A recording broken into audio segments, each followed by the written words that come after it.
Well, welcome. It is great to have you here. If you are here today as a very first time, we are so thankful for you. If you are worshiping with us at North Campus, we want to thank you for being a part of the service at North Campus. If you are in the worship center, we are so thankful that you are here today. And for those of you who are in the room, we are so grateful that you are here as we continue in this series called Encounters. Life-changing moments with Jesus. I want to give you just a quick little update. Many of you know that we have had our middle school and now our high schoolers are finishing up a week of camp. And it's been a tremendous week, a week to celebrate as a church. We have had 6 first-time commitments that have taken place this last week through our students. Many, countless numbers of recommitments to their faith in Christ and to continue to grow deeper. There are multiple dozens into the dozens of students that have made a commitment to go public with their faith through baptism, and we're going to be celebrating many of those on July 9th, and would love to have you as a part of that as well. And there was one who committed to a call to ministry this last week, and I think we just need to give God a hand. Yeah. And so thank you for your prayers, as I know that you've been praying this week for our students, and our high schoolers are making their way back today. And just pray that the commitments that they have made will continue on into the next journey of their life, and they will continue to remain contagious for Christ in among their peers and here within our community. Well, today we are in week 2 of our series called Encounters, and we're going to talk today about a desperate father who goes to great measures to take care of his son. His son was very, very ill, and he goes to even to the point of death, and so he goes to extreme measures to encounter Jesus. And a result of this encounter with Jesus was astounding. I mean, it was just so much different than what he imagined it would be. Not only was his son healed, but as a result of this encounter with Jesus, we see that his whole family was made whole. And so if you have your Bibles, I want to encourage you to turn with me into John chapter 4. John chapter 4, verse 46 and following. And we're going to spend some time just kind of going through this encounter that this father has with Jesus. And as you're looking that up, we don't know a whole lot about this man, this father, from the passage. But when you look at other historical records, they give us some clues as to who this father was. Most biblical scholars, they believe that this man was a person of high standing, that perhaps he was a king's officer in the ruling court of Herod, one of the governing authorities over Israel at that time. Given the title of royal official or maybe even government official, depending on how you look at it, we know that this man was basically from society's upper crust. I mean, he was part of the elite crowd. He was part of the who's who in the community. The heart of this story isn't so much about this man being a royal representative, even though that is challenged in this encounter with Jesus, as much as it is about being a desperate father, a father who would go to any lengths, any measures for his son to be made whole. Now, we pick up the story. We know that his son is in his deathbed in Capernaum. Now, it's very likely that the royal official didn't live in the village of Capernaum.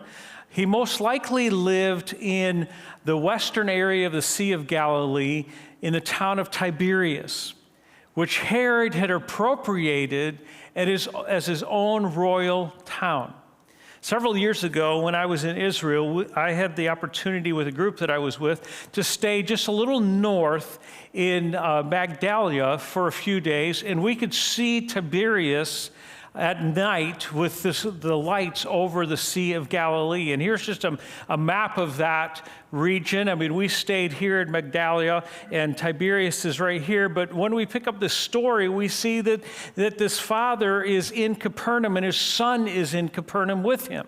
And so, according to biblical scholars, it's all likelihood that this man had taken by boat from Tiberias to Capernaum his son, because he knew that Capernaum was the area, the base of operations for Jesus during this time of ministry. When he gets to Capernaum, Jesus was not there. And so searching around, he learned that Jesus had gone to the village of Cana, which is over here. So Capernaum is where he's at. Jesus is over in Cana now. We know that Jesus had visited Cana before because it's where his first miracle had taken place, the turning of water into wine. And so this father leaves his son in Capernaum and makes a 25-mile trek in just desperation, seeking out Jesus because he had nowhere else to go. In fact, at this point, his personal situation just seemed hopeless. His son was barely clinging on to life, and like any devoted parent, he was bent on seeing his son cured, no matter what it took. This passage suggests that the royal official was not yet a believer. And so we kind of understand that coming into this. However, it is evident that he had enough information about who Jesus was and what Jesus had done that caused him to seek him out. And so after this long, fatiguing journey, the father arrives at Cana, and probably still filled with adrenaline, he went straight to Jesus, and we pick it up in verse 43. After 2 days, he left for Galilee. Now, Jesus himself had pointed out that a prophet has no honor in his own country. When he arrived in Galilee, the Galileans welcomed him. They had seen all that he had done in Jerusalem at the Passover festival, for they had also been there. Verse 46, once more he visited Cana in Galilee, where he had turned the water into wine. And there was a certain royal official whose son lay sick at Capernaum. When this man heard that Jesus had arrived in Galilee from Judea, he went to him and begged him to come and heal his son, who was close to death. Now, if you can only imagine, there's just a lot of emotion and tension that's built up in this father. This father is desperate. He's begging, he's pleading for his son. And in this encounter, we see that Jesus reveals some critical steps as to how a person's faith in Christ, in himself, begins to grow. So what drove this man to Jesus? What drove him to Jesus? Well, he didn't come to Jesus because of a proven track record of healing people. It was still way too early in his ministry for that. Although Jesus had turned water into wine in Cana at a wedding party back in John chapter 2, this man knew nothing of Jesus' power to heal the human body. There was no known fact about Jesus healing a human body. But in his desperation, this man probably came to Jesus with a hope that somehow he could work his magic on his son. You know, he wasn't a believer, so was it magic? What was it, this power that Jesus had? This man's faith was not in Jesus personally, but it was in the reputation of Jesus being a miracle worker. He was a miracle worker. He had simply heard that Jesus had worked some wonders in Cana, and he was back in that town, and so there was hope. And maybe, just maybe this time, he would heal his son. But whatever it was, when this man came to Jesus, he had the most basic level of faith. We would call the most basic level of faith, faith in a power. Faith in a power. Jesus sensed this. In fact, if you look at verse 48, we see Jesus' first words to this man. Unless you people see signs and wonders, Jesus told him, you will never believe. Now, you're thinking, whoa, dude, that's like pretty harsh, Jesus. I mean, that seems pretty harsh. Like the father is desperate for his son, and Jesus says, unless you see signs and wonders, you will never believe. But we have to understand that this statement was not just for this father, because what do we know? At this time, Jesus had crowds following him. They were all around him. And so this statement was for the crowd, but also for this father. For the crowd, it was a rebuke because they had been following him everywhere he went. We want another miracle. We don't want another miracle. We want to see more. Jesus knew that many people in Cana had come, gathered, while this sick boy's father had come just to see the mighty display of his power. Last time he was there, he had turned water into wine. The rebuke was simply meant to stop the spiritual thrill seekers. And for this father, the statement was an admonishment, but it was also an incentive for him to drive further into this faith in who Jesus is. Remember, he's a desperate father. And in this encounter, Jesus gently corrects the father in his initial weak faith, and he helps him to express a much stronger belief and faith. Jesus knew he could handle it. I mean, we see that he wasn't slowed down by Jesus' challenge at all. In fact, he was desperate. Look at where he goes in verse 49. The royal official says, "Sir, come down before my child dies." He presses in.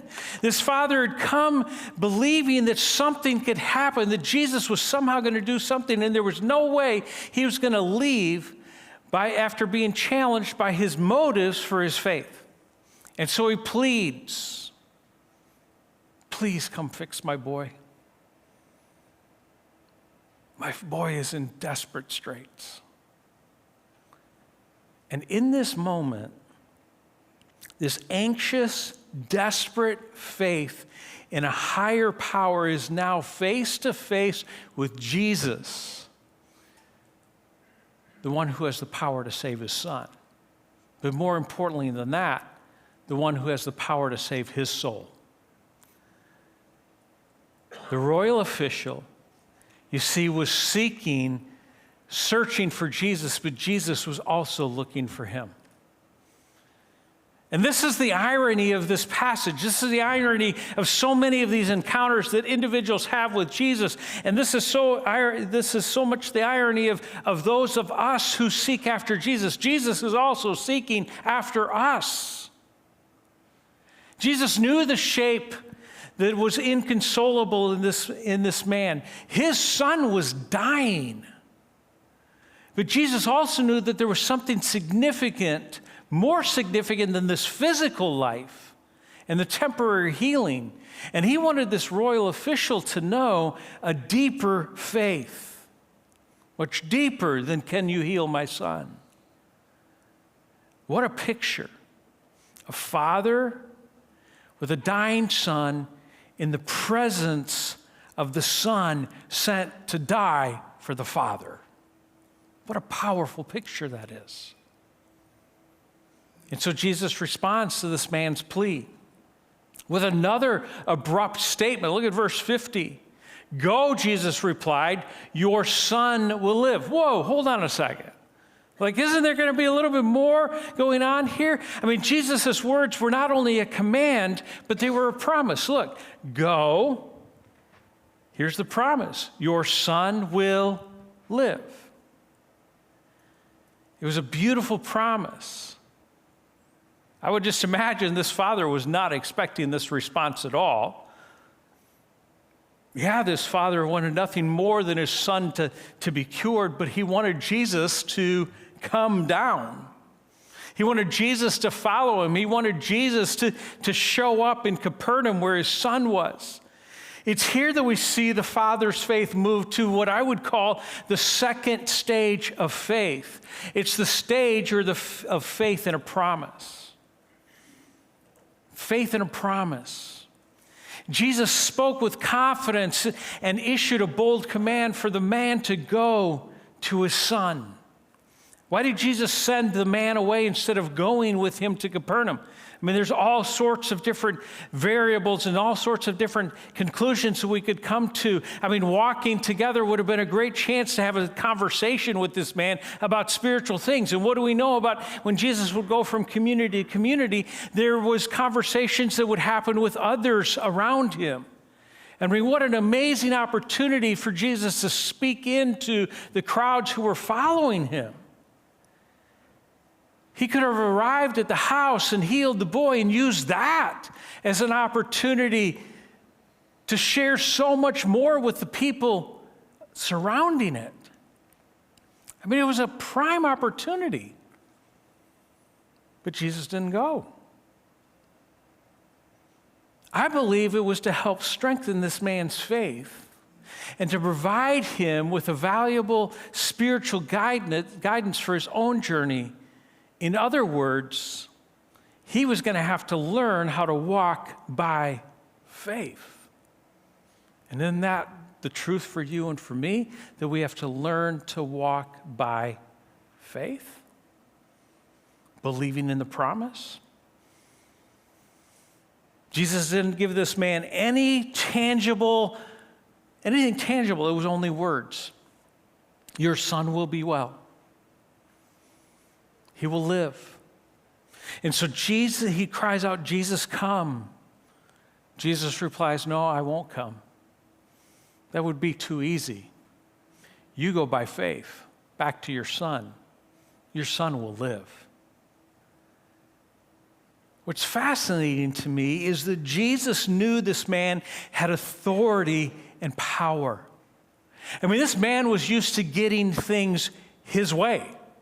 He was used to saying, I want you to do this. And they said, well, how often and how much and how far? And he was used to getting results from his words. He was used to being in control. He was used to giving commands, and other people would obey those commands and they would follow. But now something powerful. In this instance, this powerful man has to submit to someone else's power, someone else's command. Go. Your son will live. Just imagine what might have happened if Jesus had gone and done what the official would have asked him to do.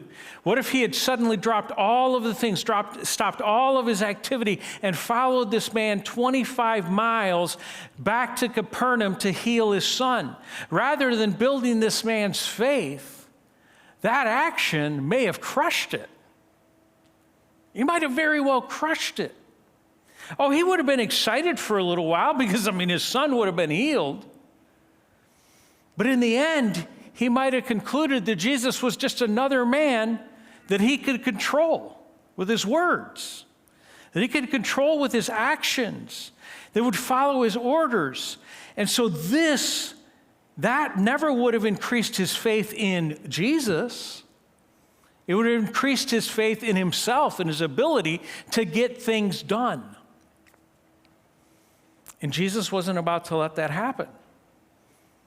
This was a very important man who stood helpless and dependent on Jesus. And it's where he needed to be. And I would say that that's where many times you and I need to be, where we're hopelessly, helplessly dependent fully on Jesus. He had been used to giving commands. Now he had a command to follow. Go, for your son will live. Look at verse 50. The man took Jesus at his word and he departed.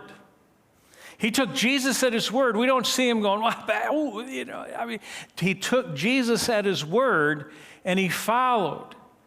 Notice the change. He believed what Jesus spoke. He trusted his word. Something had changed. The promise was enough for him. This wasn't the same kind of faith that man started with. He hadn't even met Jesus yet. This was his first encounter with Jesus. Jesus gave this man nothing concrete, but what he did was he gave him a command. He gave him a command to go. And without having anything else to hold on to except for Jesus' promise, the man believed, he turned on his heel, and he left. A 25-mile journey back by foot. That would have taken a while. In fact, we see in the passage of time. It's now the next day when he returns home. Or returns back to Capernaum. Imagine what was going through this father's mind as he walked. I'm sure no doubt that he went back and forth between faith, like could it be, and doubt. Like this just doesn't make sense. Why wouldn't he? And finally, he was close enough for the townspeople of Capernaum to notice his arrival. And when his servants heard that he was back in town, we see in the passage, they rushed to meet him. And we pick it up in verse 51. While he was still on the way, his servants met him with the news that his boy was living. This father's heart must have just raced at that moment. To hear his servant's words, which echoed Jesus' promise, your son will live. He made the connection immediately. In fact, I think he asked the question just because he wants to prove the connection immediately. Look at the next verse. When he inquired as to the time when his son got better, they said to him, yesterday at 1 p.m, the fever left him. And then the father realized that this was the exact time that Jesus had said to him, your son will live. He checked his checked his iWatch, and everything was like, that's when Jesus said it. He put it in his notes. That's exactly when Jesus said it. And so he and his whole household believed. What a statement of faith. Moving from trusting in the words of Jesus, not only for his own faith, but his family's faith. There's no doubt about it. The child was alive and well, and the father knew exactly what had happened. The servants were there to witness the whole thing. They were in the room when the boy stirred and sat up in bed. I just think it would be amazing. So Jesus said this, and oh yeah, and that's when this happened. And so Jesus said, go, and I went, and oh yeah, and this began to happen. He began to stir away. Just imagine as they're connecting the dots together of what took place as Jesus challenged this father, and he spoke power of healing over his son. And once the royal official puts it all together and he understands the sequence of the events in perfectly timed scenario, his faith completes the journey. In fact, how does it complete the journey? He moves from faith in a power, faith in a promise, to faith in a person. It was the faith in a person of Jesus Christ. Look at verse 53. So he and his whole household believed. What did they believe? In the power? No, they believed in Jesus. They believed he had the power. He was the person. It continues to ripple. You know, I can just imagine as this father enthusiastically recounted the details of the visit with Jesus. And we know that that had a ripple effect in that community. Although we could end there in this story, it's important for us to remember that this interaction was more than just about healing his son. I mean, that's what he went to Jesus for in the first place. It was more than just going and having a faith in a powerful person. It was about his own faith, and it was about the faith of a community. When you have that kind of encounter with Jesus and his word, it will change you. It will change you. You see, in this moment, Jesus was not present. He was absent. He was in another community, and yet his power spoke life into this boy. Maybe you've come to Jesus believing in his power, but you find yourself hurting. You're not sure if he can do for you what you need him to do for you. And it's possible that he's not done what you have requested, and instead of doing what you have requested him to do, he's instead directed you to do something that just doesn't seem to make any sense at all right now. Like, it just doesn't make any sense. Maybe you feel the pain and the disappointment because he hasn't acted the way that you expected him to act, but he has asked you to believe in his promise. And like this father, you have a choice. You can either allow Jesus to challenge your faith and to help you grow in that faith, or you can choose to walk away. The choice is ours. I mean, the choice for this father was his to make. He could either challenge Jesus or he could either walk away in faith at Jesus' words. And my encouragement to you is, if you're in this vein right now, if you're in this season right now, that you choose to grow in your faith of Jesus and his words. And let me remind you, as you are in this season, of some powerful thoughts, of some things that we need to wrestle with and understand. The first thing is, pain awakens our deepest need. The pain that you may be walking through, the pain that a loved one may be walking through right now, awakens our deepest need. The pain of this son's illness drove this father to find Jesus. The truth is that many people seek God as only the last resort. They've gone through all the other options. I'm sure this father had done all of that. He probably had the best at his disposal, and now he was out of options, and so he runs to Jesus during the normal course of their lives. Spiritual things, for many that we love and we care about, just hardly ever cross their minds. They can wait for the here and now, or they live for the here and now, and the hereafter can wait. And if you haven't been paying attention, there is this tension that's going on in our nation, in our world right now, where people are saying, well, yeah, I can just go ahead and spend eternity in hell. Because they're living for the now. They're living for what's in front of them. And they're boldly saying, yeah, I'm going to go to hell. It doesn't matter. Because they're living in the now. When the bottom drops out, those same people will either blame God or they'll run to him. And at times it's a toss-up as to how they're going to do it. Maybe you know somebody like this. It's very possible that may even be why you're here today. that the bottom has dropped out and you don't know where else to turn. Sometimes God permits pain in our lives to guide us towards seeking after Him. This was the situation of the father in this story. He was experiencing deep pain. As it turns out, the son's illness was a blessing in disguise as it led this father to find true hope in Jesus. I want to clarify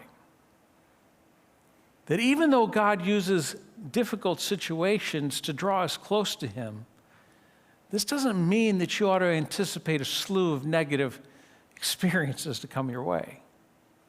But when they do, remember this. Because this serves as a reminder that God is the one in control of all of life's events. He may even use the most painful experiences in our life to capture our attention and help us connect with Him in a deeper, more personal way. And it's very possible that He will come to you in the form of illness, loss, unemployment, disappointment. The list goes on. And when those times come, don't be afraid of the painful circumstances, because God can use them to help you grow in amazing ways. And it could transform your family and even a community around you. And as you and I are confronted with what you fear, what we fear, what we will discover is that Jesus will meet us there and He will draw us close. Because the truth is, pain challenges our view of God. And when pain comes, we will have to deal with the deeper questions of life, which leads us to the second truth, and that is that pain challenges our personal faith. It challenges our personal faith. When the status quo is upset, we immediately go soul searching with questions about what we believe and what we ought to believe. And I believe that's because pain oftentimes challenges our view of God. And this is true for even those of you who've been following Christ for a long time. Because we lose the ability to see clearly in the midst of pain. However, if we allow it to, suffering can drive us to refocus. Because pain awakens us and it challenges us to go deeper. To go deeper. And as I say these words, here's what I know. I know that there are those of you who are parents who are aching for your children right now. Maybe they're walking in life-altering ways, and they're making decisions that are crushing your heart. Maybe they have completely walked away from their faith in the things of God. Can I tell you, Carla and I understand this because we have walked this road as parents of adult children, where they have found their own way. And there have been times in their journey that there's just been heartache upon heartache for Carla and I to watch decisions that they made. Decisions that we had no control over. And yet we would like to have. And I want to encourage you to not lose hope. When your faith is tested, in those moments, run to Jesus. Be like this desperate father who sought out Jesus, who pleaded with Him, heal my son. And then lean into His promise. Which brings me into the third truth. Generic faith is powerless, while specific faith is powerful. You know, we live in a day and age where it has become increasingly popular to worship a nondescript God. Many pick and choose from an a la carte of all different types of religions. So I like this practice, I like this belief, I like this, and I like that, and I'll take a little bit of this, I'll take some of that, and I'll mix it all together and declare that this is my faith. This father came to Jesus because he believed that there was power to be found in him. But this father didn't find that power until he trusted Jesus' promise to go and trust him. Here's what we know. God's word is filled with specific promises.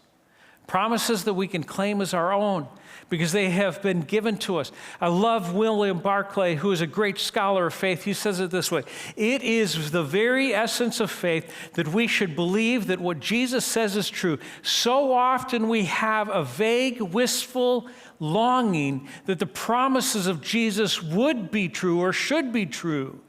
But the only way to enter into them is to believe in them. And I love how he wraps this up with the clutching intensity of a drowning man. How desperate are you to know God? How desperate are you to know Jesus, the person of Jesus, the presence of Jesus?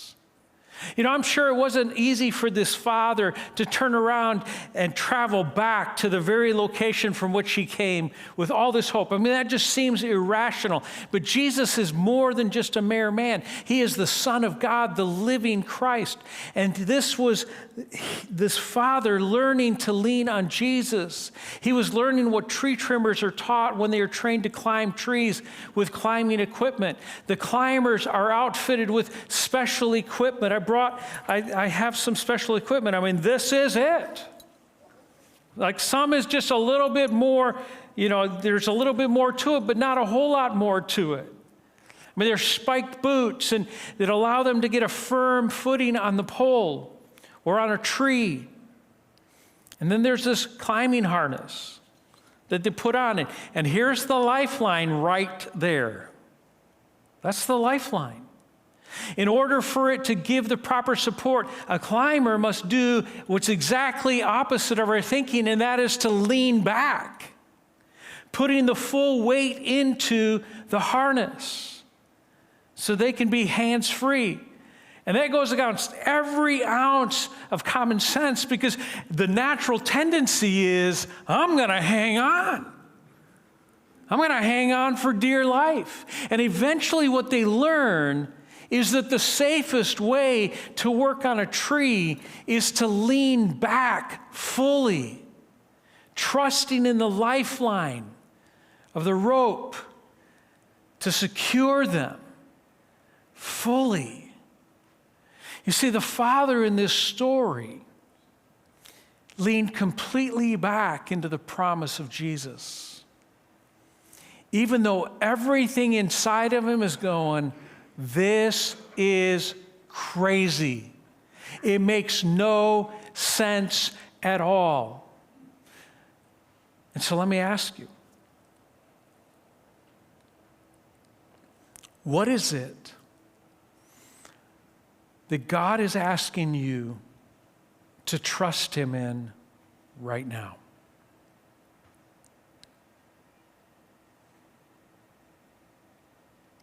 It may make no sense at all. It may be the scariest thing that you are doing or that you're going to trust him in. I just want to encourage you, close your eyes for a moment. I want you to picture this encounter with this father. I want you to think about Jesus.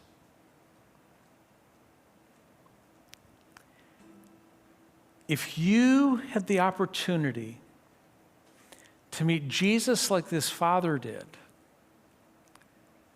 and you could share your need with him, what would it be?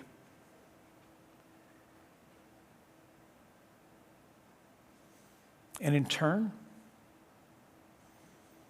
what would Jesus say to you?